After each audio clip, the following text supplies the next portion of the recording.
He won't hear it anyhow. He's probably back making somebody else suffer. He's fine with everybody but me. Yeah. See? Well, and I'll put my head up and he'll say, put your head down. See, and yeah. he slaps my head down, a little bit there. He's not the least bit careful. And if I say, what are you doing? Digging for potatoes? You say, oh, shut up. He'll dig a little further. See? It's one of those relationships. Nice fella. Actually, it's probably more effective, though. You know what I mean? He says, all right, what do you want? Open up. And I always let him beat me in golf. Do you? Always. I still say you're getting a cut rate. You're not kidding me. You'd never let him beat you in golf unless he's much better than you. Maybe you can't avoid it. There's the answer. He's better than I am. Oh, my. Anybody who's listening in, some of the people who are, some of the guys especially, you know who I'm talking about, and you know that he is better than I am with one of those sticks. Anyhow, that's the reason I'd like to go on record as saying I have a very gentle... Do you? No kidding. Yes. I like gentle things. You get a cut rate, too, do you? No, I just get a nice, gentle job. I hope so. We're going to talk with Gene Emmons this afternoon of the Planetarium, which is a part of the Historical Society, or is in the Historical Society. Right, Gene? That's right. Okay. You just rest easy for a minute, Gene, and we'll bring you on here on the Beeline session. I had to make sure of that. Have you been out there, Bob? To the planetarium? Isn't this awful? But I haven't been. Neither have I, so that's why both of us are sitting here in front of Gene with red faces. And while we cool down, we'll get our first commercial. Robert? Got the storm windows up yet? Well, don't forget your best defense against the north wind is a good offense, namely safe, dependable, flameless electric heating. This winter, enjoy even heat throughout your home with no flame, fumes, or fuel odor. Now, here's how it works. For a limited time, you can get up to $150 modernization allowance on the conversion of your present heating system to flameless electric heating. And with Ohio Power's special low rate for total electric homes, modern electric heating fits into practically every customer's monthly budget. Arrange for a free estimate without obligation of the installation and operating costs of flameless electric heating for your home. Receive, with your free estimate, your free West Bend Automatic Fiesta Perk Coffee Maker, retail value $8.95. 3 attractive colors to choose from. Call your recommended electric heating dealer soon or the Ohio Power office nearest you. See how you can live better electrically. Oh, say just wanted to give it a... You were reading the thing there, and I just wanted to see if you were paying attention. Well, I heard everything. I especially heard that one part there. It says, you live better electrically, because I know that's the end of the commercial. I've read it, too, in the past. We'd like to welcome Gene Emmons. Gene, if you'll slide in this little bit here, kind of lean up here. Very good. That's fine. To Beeline. You're a local girl, aren't you? Well, I'm from North Canton. From North Canton? Well, that's more or less. We count anybody in the whole area, as being local. And first of all, what I want to say is, I want to find out, first of all, what a planetarium is. But this one is out at the Historical Society, right? That's right. It's called the Hoover Price Planetarium. That's after the people who donated it to our center.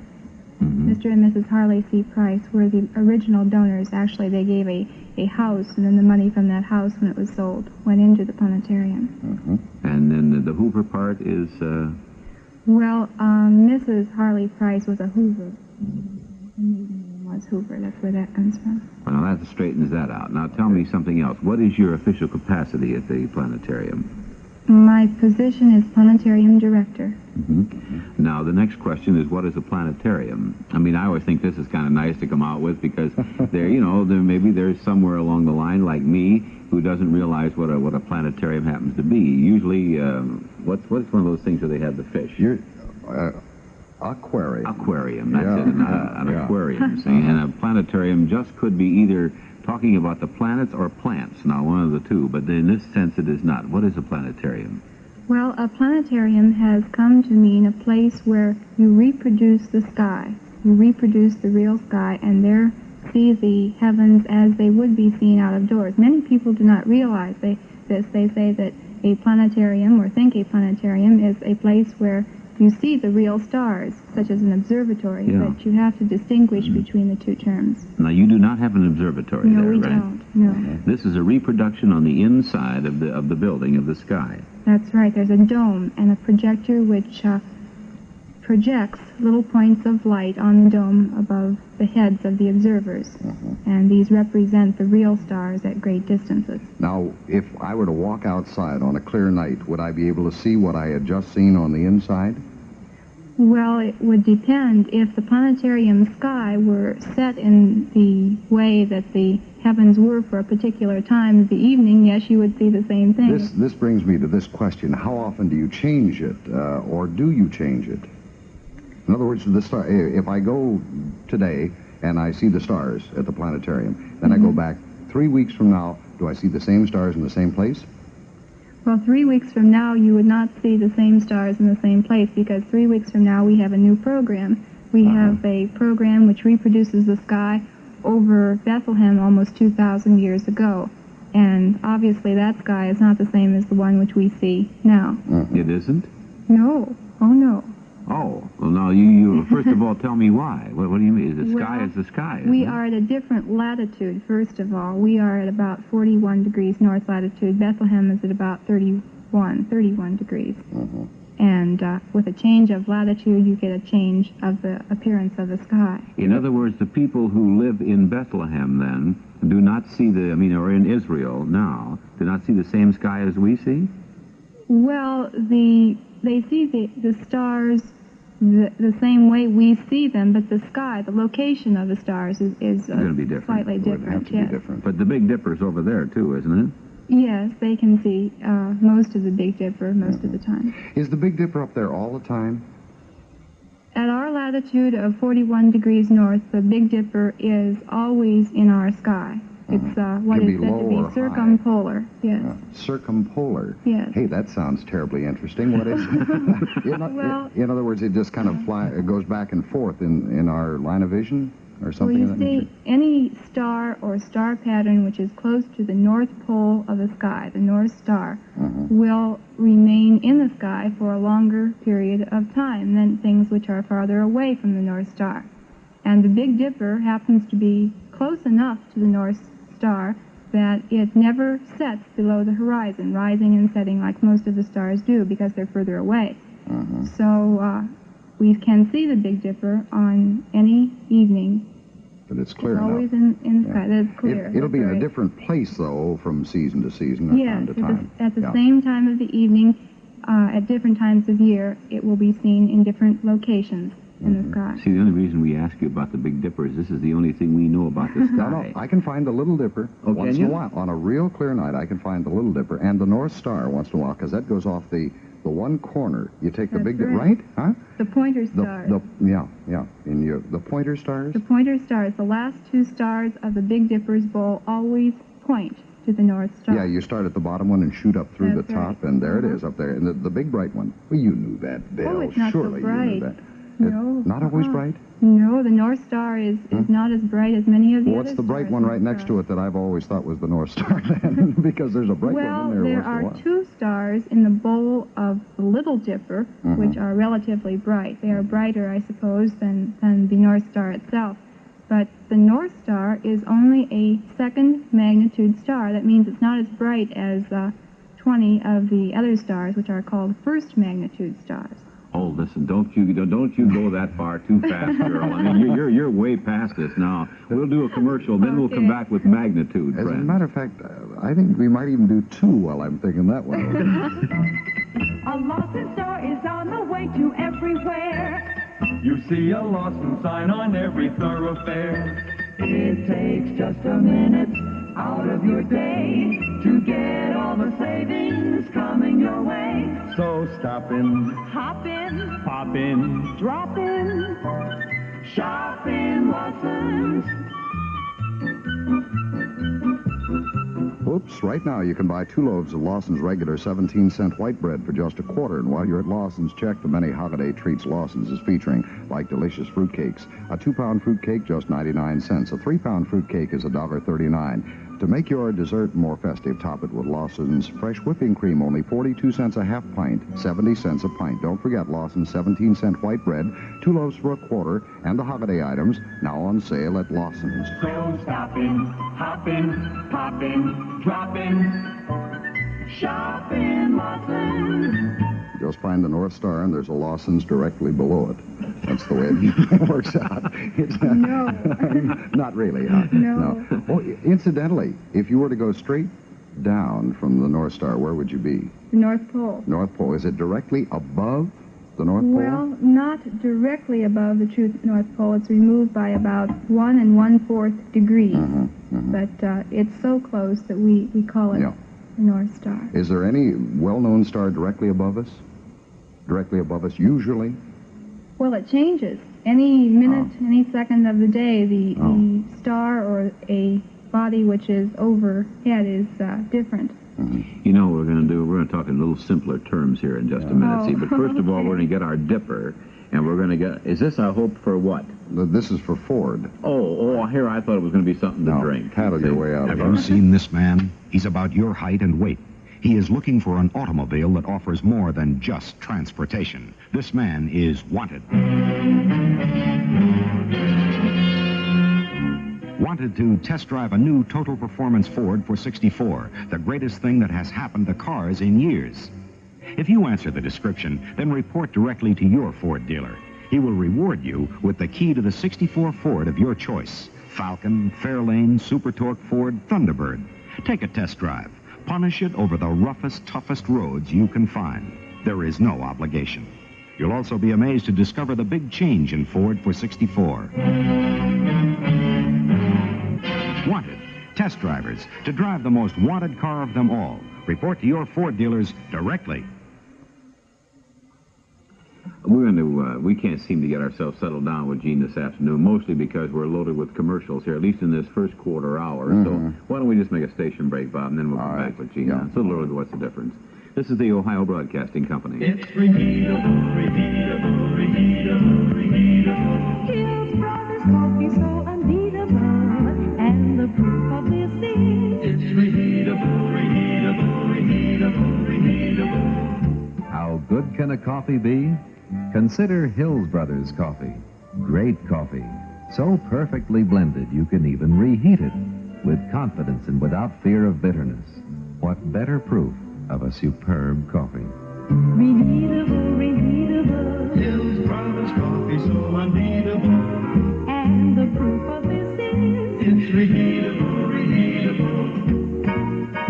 Hills Brothers coffee. So perfectly blended you can even reheat it. Yes, Hill's Brothers coffee so unbeatable. and the proof of this is It's reheatable. head for the hills.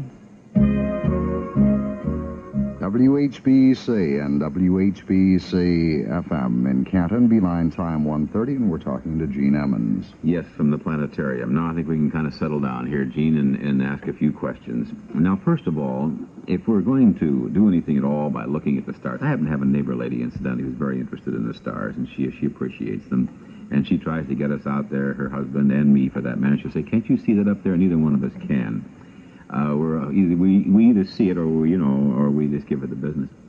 What would you do? I mean, would be the best thing to do is come out to your planetarium first of all, if you wanted to know something about the sky? Well, it would depend what you wanted to know. If you were in general Well- interested in locating certain constellation or star figures, it would be a very good idea to come to the planetarium, because here we can reproduce all of them.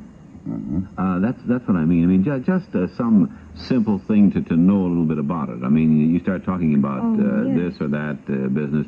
I mean, just to know a little bit about it. Would it In be other better words, to start at your You place? have a lecture that kind of helps people understand the heavenly bodies. Is that the idea? That's right. Very good. Now, this is kind of an unfair question, I'll grant you, but what do you find so tremendously interesting about the sky and the stars? Well, I warned you it was an unfair question. I know. I don't know that I can answer that. It is a fascinating subject to contemplate, because, after all, our Earth is merely a speck in the vast universe. We have all of these other celestial bodies beyond us, composing most of the mass or matter in the universe, and therefore it's kind of fitting, I think, that we think about these things. Well, there's a sometimes. timeless quality to realizing that the stars we see now were the stars that were seen centuries ago, realizing that there is a pattern to all this It would seem to me this would be a fascinating aspect of it. Isn't this true, that stars we see now, are they the same ones that they used to see, or aren't they? Yes, yes. The stars that we see now are the same stars that were seen by men thousands of years ago. And it's true that there is this timeless quality because of their non-changing. Well, I heard somebody say one time that the Earth was slowing down, like, you know, a tenth of a millionth of a second every 7,000 years or something like that. It wasn't really enough to get scared about, you know, in this generation. What about the stars? Do they, have you noticed over the years, those of you that study it, do they have patterns like that that indicate some are slowing down, others are speeding up and changing this pattern, or is it a very definite, rigid thing?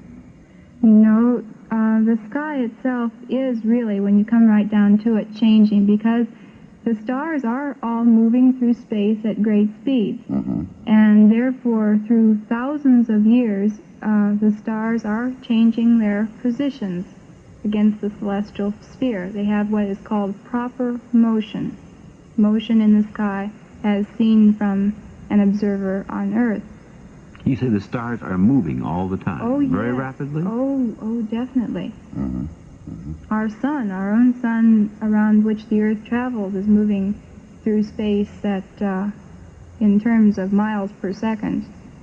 Well, now, would this have to do with anything like, for example, this is maybe another very elementary question to you, but why do we, when we go out at night, sometimes we can see, just millions of stars, and then other nights we can go out and we see just a very few? Well, you can never see millions of stars. First of all, it looks like it anyhow. With normal eyesight and unaided eyes, you can see at most probably about 3,000 stars at any one time from any one place. But when clouds and so forth come in and cover up some of these stars, and therefore we see fewer. No, what I mean is this can be a clear night. So far as we're concerned. Now, perhaps those clouds are way up there. I don't know. That's probably it. It looks like a perfectly clear night, and yet it's very difficult, perhaps, to see the Milky Way. Now, you say there are only 3,000 stars? No, of course there are billions of more stars in the universe. Oh, only that you can see. But you can Bill. see from one place on the Earth's surface, one person at one time, about 3,000. Boy, it looks like there's more than that in the Milky Way alone. Well, the point is, individual. You see, the people, other places see stars too, not just where we are, you know. There's about 9,000 altogether that can be viewed from a person on the Earth throughout the year. You mean these same 9,000 stars are the romantic thing that people for years and years have gone? How about? Yes. Well, now, are all these 9,000 known, charted, named maybe, or are there some that are not designated? Well, most of them have a designation. Usually the stars are classified according to Greek letters. The sky is divided into regions based on the old constellation names, and then the stars, usually according to brightness, are given a designation of a Greek letter, alpha for usually the brightest, then beta, gamma, and so forth, right down through the Greek alphabet. And if they run out of those and there's still more stars, they start with other symbols.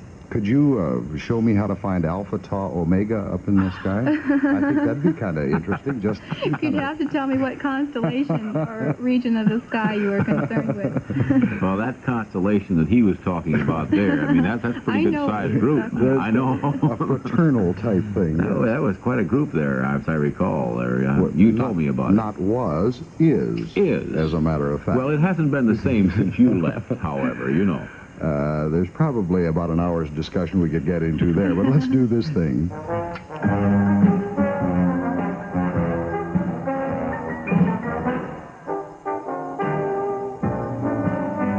More people than ever are shopping at IGA. More people than ever are shopping the friendly way. For table right meat with flavor that's tender, for produce that's fresher, top quality too. More people than ever are shopping at IGA. For a superior treat, nothing beats a delicious Superior ham. With a Superior ham in your refrigerator, you'll ask Sunday visitors to stay for supper and really mean it. For a really good, tender ham everyone will rave about, get a Superior ham at your nearest IGA table-right food dealers and say, better order your Thanksgiving Superior ham now. Superior ham for a superior treat at any IGA table-right food dealer near you. Now, when I mention a twinkling star, you're probably going to tell me that there isn't such a thing as a twinkling star, huh? But what you know, we know the old saying, a twinkle, twinkle, little star, and so do stars actually twinkle?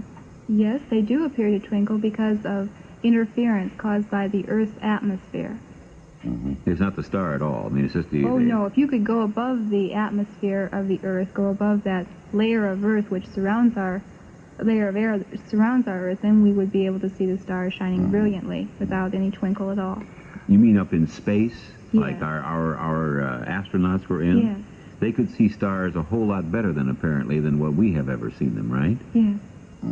I'd like to ask you this. A star is a star, I guess. What's the... Is a star... 63. Is a star but a matter, a body of matter? Is that the idea? Is it like a... We think of meteorites, something that breaks away and either burns up or falls to Earth. Are they a part of a star, or were they a part of a star? It is thought that meteors were once parts of comets. Comets maybe that have burned out. All right, now, stars are... Hold it. What's a comet as opposed to a star, then? What is a comet? Well, a comet is a much smaller body. A comet is generally part of a system, a solar system such as ours, and it travels in an orbit around the star at the center of this system like the planets do in our solar system. A star has comets that goes around it, then? Yes. A star such as our sun has comets and planets traveling in orbits around it. Then a body of matter has to be rather large then to become a star, because to reflect it would have to be so big, kind of like. Do you have any idea? It does not reflect. It emits light. Oh, it emits light. Yes. In a star you have a lot of nuclear activity taking place, which can be best compared to many, many explosions of giant hydrogen bombs occurring at one time, and this creates energy which results in a lot of light being But it has to be a sizable body for us to see it, then. Is that the idea? Oh yes, it has to be sizable for this kind of action to take place. The fact of the matter is, then, a star is a star when it's big enough for us to see it. Or is that unfair or untrue? Well, we can see a planet, too, by reflected light, but a planet is a cold body, which does not emit light of its own. Oh, now a star is something that bubbles and with gases and all that business. It emits light. That's what makes a star. It emits light. And a comet is a little gizmo that is flying around a star, right? Okay. Well, yes. And then what is a planet? That's like the Earth. A planet is another type of body which circles a star or sun like the Earth, and can be seen by reflected light only. Do all stars have things circling them? It is thought that many of them do, but we can't tell whether they do or not because most of them are so very far away. Since they are so very far away, Gene, and by the way, how far away are they? Have they ever had an idea? Yes. They've calculated it? Well, how far away would they be? Well, each star has its own individual distance, and sometimes it's rather difficult for them to determine just exactly what this distance is. But approximately. Well, the brightest star we can ever see, Sirius, is about 8.7 light years away. And a light year is light traveling at its rate of about 186,000 miles per second for 1 year's time. And this is 8.7 of those away? That's Sirius. Now you can take some other stars, like the further one, Deneb. That's a first magnitude star. It's thought to be very, very, very far away, maybe 1,500 light years. Rigel's another one, maybe 1,500 now, light this years is away. Billions and billions of miles. Oh, definitely, trillions. Well, now, in something like this, and I'm not meaning to take all the old astronomers of years ago, you see, but how do we know that this is emitting light, and how do we know this is matter, and it has its own explosion type thing? Well, the scientists, the physicists, the astronomers can create models of stars. They know the temperatures and so forth, and they can figure out just what's happening in a star. They know by their models. If I remember from some early general science, is it not true that it is entirely possible that a star, if we're looking up in the heavens, Gene, and we see a star suddenly disappear, and let's assume it's not our eyesight, it's a matter of... Bob, excuse me, just a moment. Yes. We're going to interrupt our program for just a moment to bring you this bulletin from the ABC Radio Network. Here is a bulletin from ABC Radio. More on the shots fired at President Kennedy's motorcade today in downtown Dallas. No casualties have been reported in the first bulletin. However, there is a later bulletin that says there is perhaps a serious injury. The incident occurred near the county sheriff's office on Main Street, just east of an underpass leading toward the trademark, where the president was to make an address. Don, let's stand by. Let's keep all the nets on the, all the stations on the line. We feel that we have an important news bulletin here, and there are details coming in. All stations stand by. It is believed now that, Don, you better read this. All right, right. Ladies and gentlemen, to add to this bulletin from Dallas, Texas, there is a possibility that the president, Mr. John F. Kennedy, has been seriously wounded. Now, we ask your attention to stand by on this bulletin. At 14, you are certainly too young to be a match for Mary Poppins. But I imagine baby and mother. Have we got it? Yeah, now we've got it. My goodness. Their own network program there in a great big, big hurry. We'll be standing by, and immediately upon receipt of any additional information on this very tragic news, we'll of course do it. I think before we get to Gene here and just to kind of cover things here for a moment, I think we'd better take time for this word, Bill. Hey, Sam, where you going in such a big hurry? I'm heading for the golf station to see the golf sweepstakes winners list. Oh. Yeah, maybe my name is on that list for one of those great new GE portable TV sets or a nifty GE transistor radio. Did you enter the contest? Enter? You don't need to enter. It's a new kind of sweepstakes where golf enters every registered car owner in the state of Ohio automatically. You're entered, I'm entered, and no purchases required. Hey. All we've got to do is go down to the golf station and see if our names are on the winners list they post there. Well, what are we waiting for? Let me in that car with you. Let's both get down to that golf station fast. Hurry, we're wasting time. There's not much time left. And what are you waiting for? David Mills, 445 East Florida Avenue, Sebring, Ohio, has just claimed his General Electric transistor radio. He was just one of the 300 lucky winners this week. There's only one left. You'd better hurry to your golf station today. It's 1:44, Bill, and we still have Gene with us, and we have 3 or 4 minutes. We now join the ABC Radio Network for further details on the president. President Kennedy and Texas Governor John Connally were cut down by assassins' bullets as they toured downtown Dallas today in the president's famous bubble-top limousine. ABC's correspondent Bob Clark has just reported from Dallas that he saw the president being lifted and placed aboard a stretcher, taken into the Parkland Hospital in Dallas, Texas. Don, Bob Clark is still on the phone. He has additional details from Dallas. We switch now to ABC's Bob Clark in Dallas, Texas. In a press pool car, just 3 or 4 automobiles behind the presidential car in the motorcade, when 3 shots suddenly rang out from the crowd. The motorcade had just passed out of downtown Dallas and was moving through an area of smaller crowds when the shots were suddenly fired. The Secret Service immediately sped up the motorcade and took the critically wounded president directly to Parkland Memorial Hospital, some 3 or 4 miles away. I stood within a few feet as the president was lifted out of the open limousine, placed on a stretcher, and taken into the hospital. It was uncertain at this moment whether or not Mr. Kennedy was dead, but he was motionless. The First Lady hovered over him as he was placed aboard the stretcher and went into the hospital with him. There was no indication that Mrs. Kennedy was hurt. Lyndon Johnson, the vice president, however, also appeared to be slightly injured. He walked into the hospital, but holding one arm as if he had also been hit by one of the bullets. Governor Connolly of Texas was also wounded. There is no immediate word as to how critically. The governor was sitting in the front seat of the open limousine, the president and Mrs. Kennedy in the rear seat.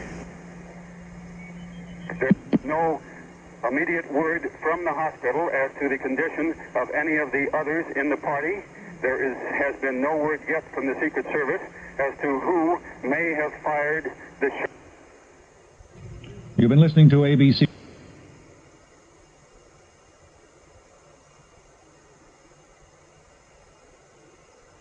Correspondent Bob Clark reporting from Dallas, Texas. Let me repeat that we have only this word. It is not an official word, but a Secret Service agent who was assigned to Mrs. Kennedy, his name is Clint Hill, said to Mrs. Kennedy, he is dead. This is a report from United Press International. That is the only word we have on the state of the president at this very moment, other than the fact that he definitely is injured. He was taken to Parkland Medical Center in Dallas, Texas. In addition, Vice President Johnson, as Bob Clark just reported, he walked into the hospital. He was holding an arm as though he appeared to have been injured too. Texas Governor John Connolly also was injured as the assassin's bullets tore into the president's bubble-top limousine in Dallas today. Apparently there were several shots fired, as Bob Clark reported. He heard 3 shots. He was traveling in the motorcade just a couple of cars behind the president's limousine as they went through downtown Dallas.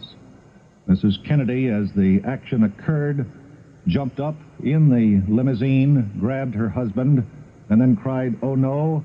The Secret Service immediately gave word for the motorcade to pick up speed and head immediately to the Parkland Hospital in Dallas. Don, we might add here that the 155 news, of course, will not be heard. We will stay continuously on the air.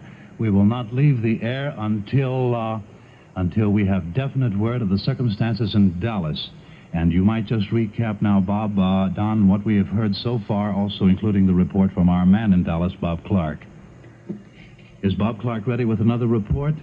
All right, we have further details from Dallas, and we switch immediately to... As you were there.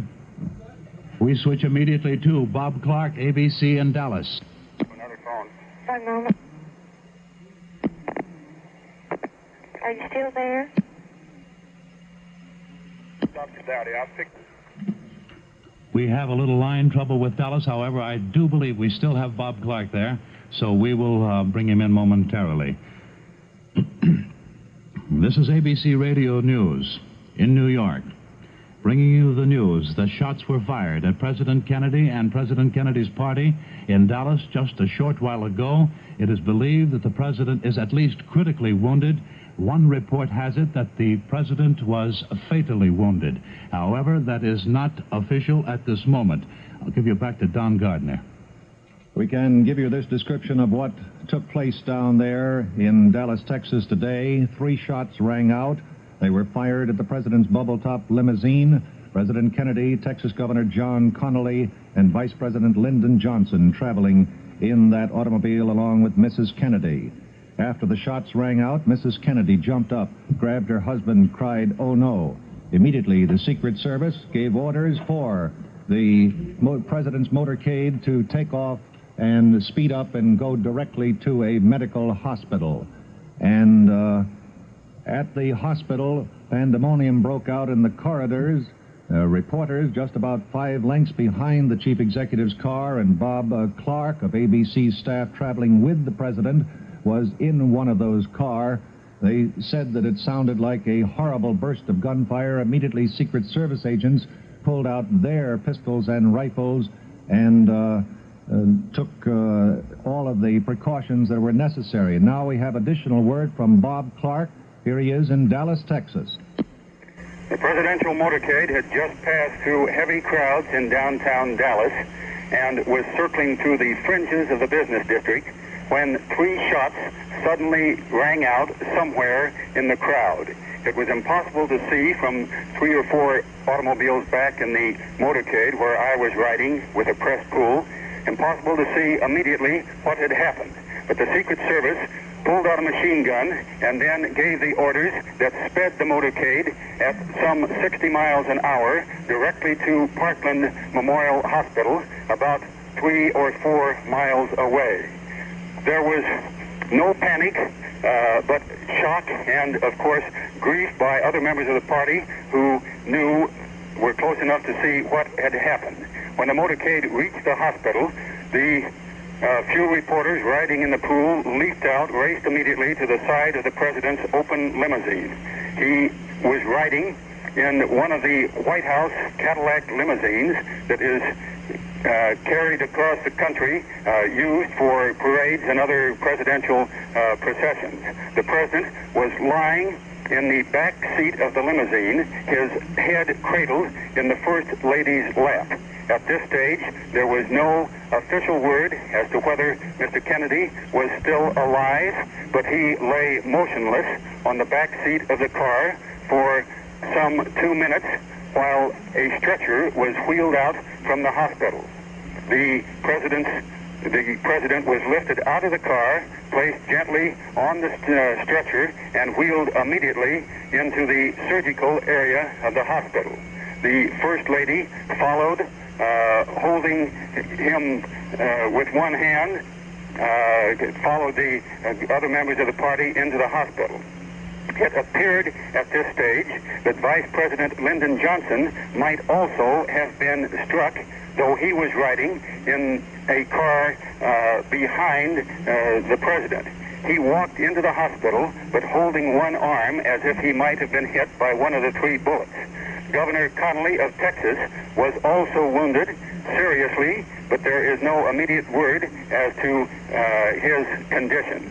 The governor lay half stretched out in the front seat of the presidential limousine.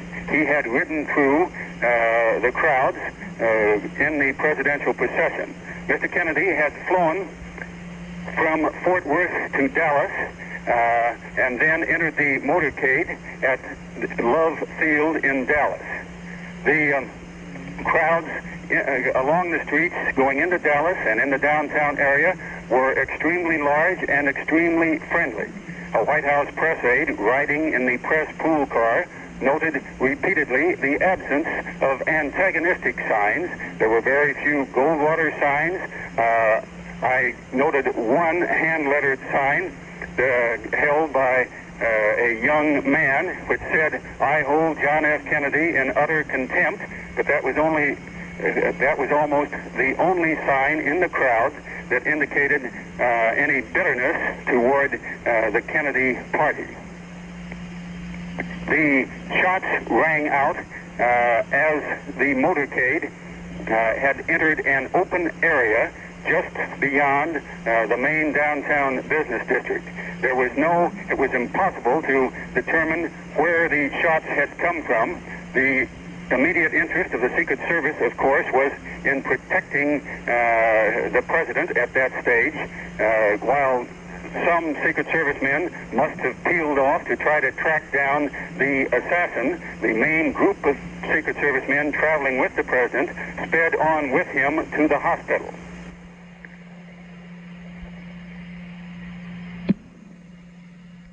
Now, this is Don Gardner back in New York. You've just been listening to Bob Clark, ABC's man on the scene, traveling with the presidential party in Dallas, Texas. To repeat once again, President Kennedy and Texas Governor John Connally were shot from ambush today in a motorcade in Dallas, Texas.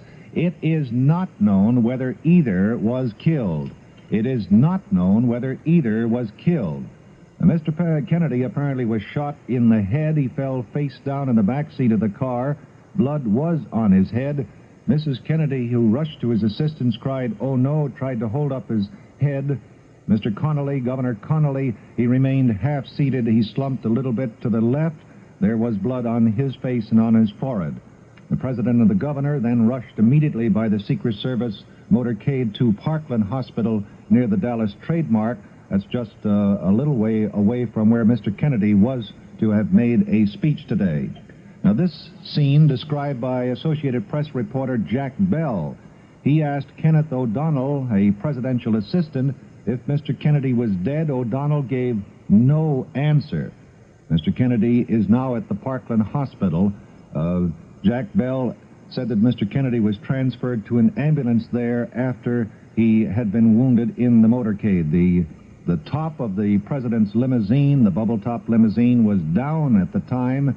It had been raining in Dallas, and the shots were fired right through the bubble-top limousine. Also in that car with President and Mrs. Kennedy were Vice President and Mrs. Lyndon Johnson and Texas Governor Connally. Lyndon Johnson, as Bob Clark reported just a few moments ago, seemed to have had some kind of a wound where he walked into the hospital but was holding his arm, one of his arms, as he strolled in, as though he might have possibly have been wounded in the assassination. The president had landed only a short time before at the Dallas Love Airport. He was driving to the Trademark in Dallas. He was scheduled to deliver a luncheon speech sponsored by 3 Dallas organizations. The largest turnout of the current Texas tour was on the streets to greet Mr. Kennedy. The police said that it was in the number of about 250,000 people who had turned out. And just a little while ago, the acting White House secretary traveling with the presidential party, Malcolm Kilduff, when asked about the president's condition, simply said, "I have no word now." Let me repeat, this is the only bulletin information that we have that is true. President Kennedy and Texas Governor John Connally were shot in the motorcade in Dallas, Texas today from ambush. It is not known, I repeat, it is not known whether either was killed. Might point out, Don, that Bob Clark, who is at Parkland Hospital in Dallas, reports that the president apparently has been critically injured at the very least. Bob Clark is at the hospital and will have a report on the president's condition just as soon as it's made available. The Secret Service agents were right in the car immediately following the president's limousine. They quickly pulled out their automatic rifles. It is not known, however, if they returned any fire, nor if anyone has been apprehended for the ambush shooting. Now, also at the Dallas hospital, Rear Admiral George Berkeley, the White House doctor, rushed there. He headed for the emergency room where the president and Governor Connally were taken. The motorcade was so strung out as a result of the Secret Service departure from the scene of the shooting that members of the Kennedy staff were anywhere from 15 minutes to a half hour behind in trying to reach the hospital. And also this word from Dallas, Texas, Representative Albert Thomas says that he was informed President Kennedy and Governor Connally of Texas were still both alive after having been shot in an assassination attempt. Don, let me get this in. Bob Clark has just reported from Parkland Hospital in Dallas that the president is still alive, although obviously and almost for certain he's very critically ill. But Bob Clark reports that President Kennedy is still alive after having been shot. Yes, and Representative Albert Thomas of Texas, Congressman Thomas, standing just outside the corridor of the emergency room at Parkland Hospital, where both Mr. Kennedy and Governor Connally are under treatment, says that he has been told, that is, Congressman Thomas has been told that the president is still alive, but in very critical condition. Is still alive.